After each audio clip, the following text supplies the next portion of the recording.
കഴിഞ്ഞ ദിവസം കാസർഗോഡ് തൃക്കരിപ്പൂർ ആശുപത്രിയിൽ നടന്ന ഒരു CCTV ദൃശ്യമാണ് പുറത്തു വന്നിരിക്കുന്നത്.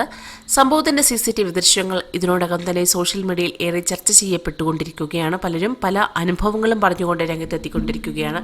കുട്ടിയുമായി ചികിത്സ തേടിയെത്തിയ ഒരമ്മ കമ്പ്യൂട്ടർ എറിഞ്ഞു തകർക്കുന്ന ദൃശ്യങ്ങളാണ് പുറത്തു വന്നിരിക്കുന്നത്.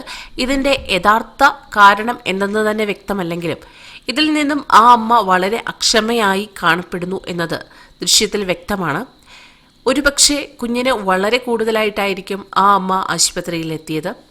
ആ അമ്മയ്ക്ക് വേണ്ടുന്ന പരിഗണന കിട്ടാതെ വന്നപ്പോൾ, കുഞ്ഞിനെ ഡോക്ടർ നോക്കാതെ വന്നപ്പോൾ, അല്ലെങ്കിൽ മറ്റ് ജീവനക്കാർ വേണ്ടുന്ന പരിഗണന നൽകാതെ വന്നപ്പോൾ മാനസികമായിട്ടുള്ള ബുദ്ധിമുട്ട് കൊണ്ട് ആ അമ്മ കമ്പ്യൂട്ടർ എറിഞ്ഞ് ഇട്ടതാകാം. എന്താണ് കാരണമെന്നുള്ള കാര്യത്തിലൊന്നും വ്യക്തത വന്നിട്ടില്ല. എങ്കിലും ഇതാകും കാരണമെന്ന് പറഞ്ഞുകൊണ്ടാണ് പലരും അഭിപ്രായങ്ങൾ രേഖപ്പെടുത്തുന്നത്.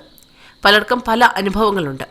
ആശുപത്രി ജീവനക്കാർ പലപ്പോഴും വളരെ റൂഡായി പെരുമാറുന്നവരാണെന്ന് പലരും അഭിപ്രായം പറയുന്നു. കൊച്ചുകുട്ടിയെ കൊണ്ടുവന്നാലും മുതിർന്നവരെ കൊണ്ടുവന്നാലും എങ്ങനെയൊക്കെ വന്നാലും എത്ര രോഗിയായി വന്നാലും അതിനുള്ള പരിഗണനകൾ ഒന്നും തരാതെ നിങ്ങൾ OP ടിക്കറ്റ് എടുക്കുക, നിങ്ങൾ എത്ര മണിക്കൂർ വേണമെങ്കിലും കാത്തു നിൽക്കുക, കാത്തുനിന്ന് എപ്പോഴെങ്കിലും ഡോക്ടറെ കാണാൻ സാധിക്കും എന്ന സ്ഥിതിയിലേക്ക് പലപ്പോഴും പല ആശുപത്രികളിലും ഈ സാഹചര്യമാണ് നടക്കുന്നത്.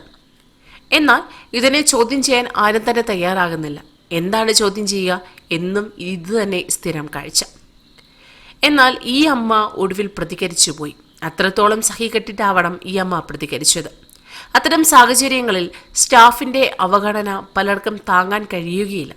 കൊച്ചു കുഞ്ഞിനെ നെഞ്ചോട് ചേർത്ത് തൻ്റെ കുഞ്ഞിനെന്താണ് എന്നുള്ള വേവലാതിയിൽ നിൽക്കുന്ന ആ അമ്മ അവഗണന കൂടി നേരിടുമ്പോൾ എങ്ങനെ പ്രതികരിക്കുമെന്നൊന്നും പറയാൻ കഴിയുകയില്ല. പലപ്പോഴും പല ആശുപത്രികളിലും ജീവനക്കാർ നടത്തുന്നത് വെറും ഷോ ഓഫുകൾ മാത്രമാണ്. അത്തരം ഷോ ഓഫുകൾ നിർത്തലാക്കണം. എല്ലാവരോടും സ്നേഹത്തോടും സഹാനുഭൂതിയോടും പെരുമാറാൻ പ്രത്യേകിച്ച് ആശുപത്രി ജീവനക്കാർ പഠിച്ചേ മതിയാകും.